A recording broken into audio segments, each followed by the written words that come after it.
even though it may sometimes look that way, we never die alone.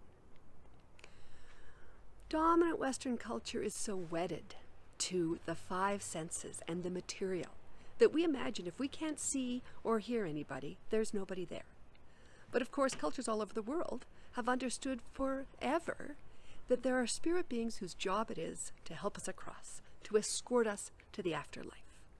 They look different in different places, they show up in different ways for different people, but they understand the path between life and death, and their job is to help us make that transition.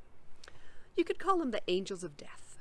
And in Christian traditions, they often show up as angels, as archangels. In Egypt, it was a dog-headed god, Anubis. In Australia and in Greco-Roman traditions, it was a dolphin. In Japanese and in Nordic traditions, they were birds.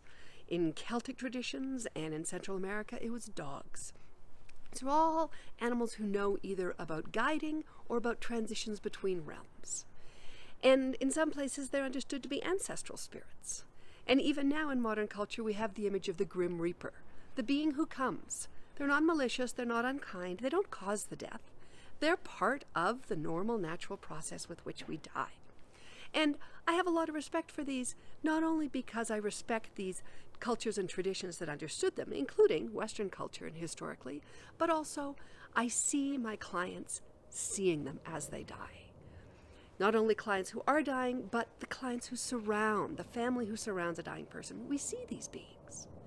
And my understanding of it is that just as a baby gives 9 months warning that it's coming, and we all know the baby's coming, in some way, the psychopomps get some warning that we're going to die. And just like we prepare the nursery and we gather around to midwife the child in, the psychopomps and the ancestors gather around to midwife and support us out when we leave.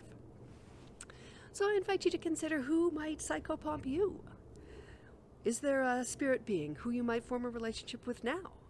Does someone you love who's dying, would they be served by considering who might help them? I think it all gives us a better toolbox for how to meet death well. I hope you've enjoyed this. If you're interested in more videos about holistic responses to death and dying, I invite you to visit my website where you can also download a free holistic death resource kit with lists of books and films and websites and groups that will help you explore this more.